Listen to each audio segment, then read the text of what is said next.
আসসালামু আলাইকুম। আমাদের আজকের টপিক হচ্ছে boiler water level cascade control. এটা খুবই ইম্পর্ট্যান্ট একটা টপিক, রিটেন এবং ওরাল দুটার জন্য। বয়লার ওয়াটার লেভেল কন্ট্রোল সিস্টেমের মধ্যে অ্যাকচুয়ালি এটা হচ্ছে 3 এলিমেন্ট কন্ট্রোল সিস্টেম। এই 3 এলিমেন্ট কি? Steam flow transmitter, feed water transmitter এবং ওয়াটার লেভেল ট্রান্সমিটার। এছাড়াও এখানে আছে differential relay, PI control, automatic অথবা ম্যানুয়াল সিলেক্টর এবং feed water control valve. So suppose আমরা ধরে নেই যে আমার বয়লারে 10 মিটার কিউব পার আওয়ার হচ্ছে ফিড ওয়াটার ফ্লো হচ্ছে এবং আমার স্টিম ফ্লো হচ্ছে same 10 metre cube per hour. যেহেতু এটা একটা ব্যালেন্স সিচুয়েশন, সো আমার ওয়াটার ফ্লো যতটুকু হবে আমার স্টিম ফ্লোটাও ততটুকু হবে। এখন ধরে নিলাম যে স্টিমের ডিমান্ড সামহাও বেড়ে গেল।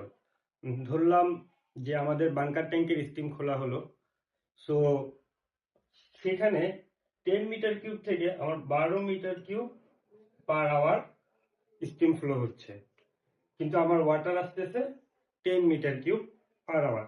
তাহলে যে ফিড ওয়াটার ট্রান্সমিটার ডিফারেন্সিয়াল রিলেকে জানাচ্ছে যে আমার 10 মিটার কিউব আছে আর স্টিম ফ্লো জানাচ্ছে আমার 12 মিটার কিউব যাচ্ছে।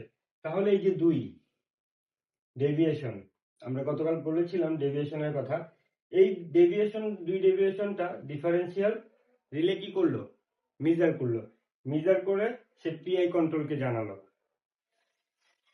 ডিফারেন্সিয়াল রিলে থেকে পিআই কন্ট্রোলে যাবে এবং এরপরে আমার যে ওয়াটার লেভেল ট্রান্সমিটার সে দেখলো কি আমার যেহেতু এখানে ওয়াটার কমে গেছে, তার মানে আমার ওয়াটার কমে যাওয়া মানে আমার স্টিম লেভেল বেড়ে গেছে। সো অ্যাকচুয়াল ওয়াটার লেভেলটা কত এবং আমাদের ডিজায়ার ভ্যালুটা কত, এই দুটো আসবে পিআই কন্ট্রোলের মাঝে। পিআই কন্ট্রোল সেই অনুসারে সিগন্যাল দিবে ফিড ওয়াটার ভালভকে যে আমার স্টিম ডিমান্ড বেশি ভাই, আমার ভালভটা আরেকটু খুলে আমাকে ওয়াটার ফ্লোটা আরেকটু বাড়িয়ে দেওয়া হোক। ঠিক সেম ভাবে কোনো কারণে যদি স্টিম ডিমান্ড কমে যায় তাহলে আবার ফিড ওয়াটার ট্রান্সমিটার এবং স্টিম ফ্লো ট্রান্সমিটার কোথায় সিগন্যাল দিবে? প্রথমে ডিফারেন্সিয়াল রিলে কি করবে?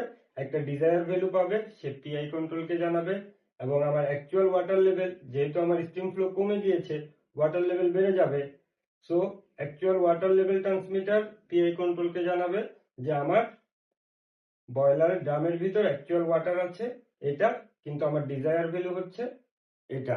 সো তখন গিয়ে সেই পিআই কন্ট্রোলার আবার কি করবে? ফিড ওয়াটার ভালভকে বলবে ভাই আমার পানি বেশি হয়ে গেছে, ভালভটা একটু ক্লোজ করে দেওয়া হোক। সেই অনুসারে ভালভটা একটু ক্লোজ হবে এবং আবার পুরো সিস্টেমটা একটা ব্যালেন্স সিস্টেমের মধ্যে চলে আসবে। এটাই actually boiler water level cascade control. ধন্যবাদ।